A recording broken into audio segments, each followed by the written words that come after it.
Bonjour à toutes et à tous, c'est Magie Facile. J'espère que vous allez bien. Moi en tout cas, je vais très bien. Aujourd'hui, on se retrouve pour un nouveau tour de cartes et de magie expliquée. Donc je trouve que ce tour est très impressionnant, mais il est surtout accessible aux débutants. Donc voilà.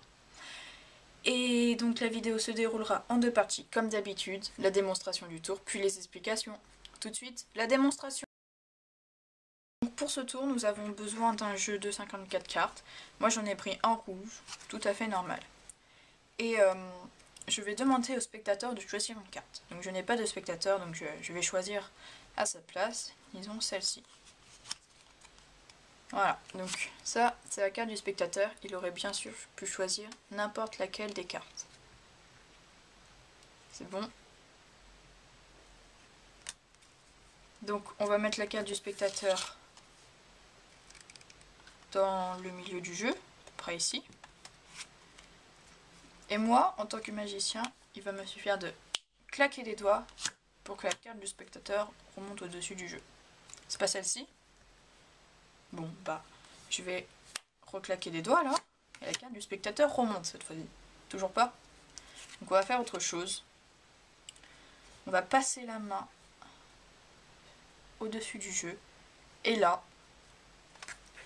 toutes les cartes se retournent, sauf une, qui est la carte du spectateur. Tout de suite, les explications de ce tour. Donc, comme je l'ai dit en début de vidéo, ce tour est accessible même aux débutants. Donc, vous allez voir pourquoi. Donc, tout d'abord, il va falloir faire une petite préparation. Donc, vous allez prendre votre paquet à l'envers, comme ceci, et vous allez retourner les 3 dernières cartes. Ce qui fait que vous avez un paquet retourné dans ce sens-là et 3 cartes comme ceci, ou dans l'autre sens, 3 cartes retournées et le paquet normal. Donc pour le moment, vous prenez le paquet de sorte à ce que toutes les cartes soient du dos de la couleur, donc moi rouge, bien sûr. Donc à la fin, il y aura 3 cartes retournées. Donc là, vous pouvez par exemple mettre votre paquet dans la boîte, hop, et vous le sortez devant le spectateur. Donc si vous faites ça, il faut faire très attention, parce que je vais vous montrer, hop, on a un paquet dans la boîte. Donc quand vous le sortez, il faut faire attention à ce que derrière, quand vous le prenez, le spectateur ne voit pas que derrière, le jeu est rouge. Enfin, il est retourné pour moi, rouge. Donc comme ceci, et là les cartes sont normales. Donc le spectateur, lui, a l'illusion déjà que les cartes ne sont pas trop truquées car elles sortent d'un paquet.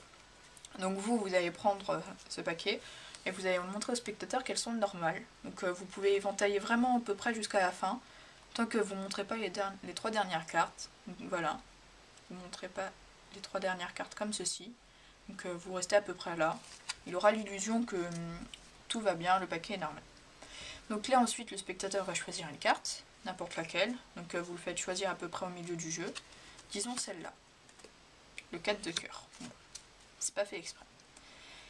Donc pendant que le spectateur regarde sa carte, vous,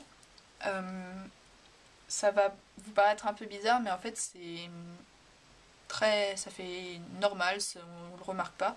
Vous allez rapprocher le paquet de vous et vous allez tourner le paquet avec votre main, donc comme ceci.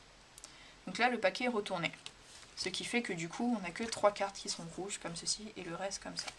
Donc il faut plus montrer que le paquet est retourné ou qu'il est normal, car là il est plus normal.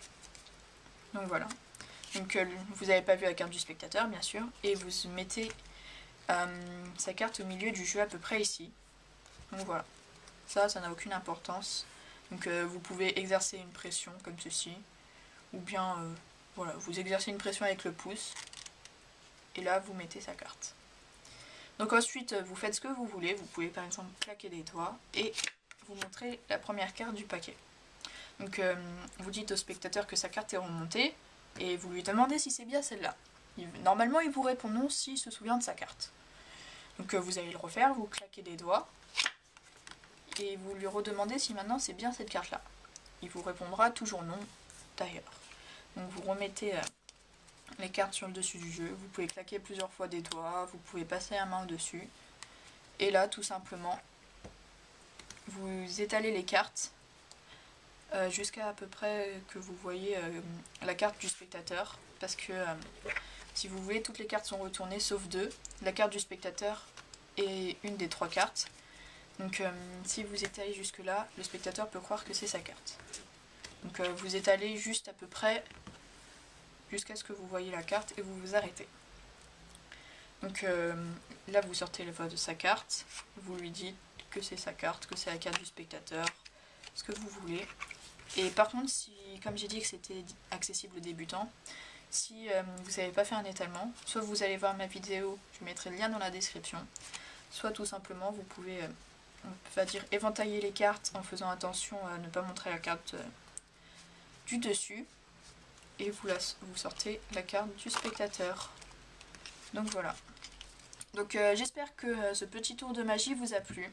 N'hésitez pas à commenter, à liker, à vous abonner. Vous êtes de plus en plus d'abonnés, ça me fait très plaisir. Et merci et à une prochaine vidéo.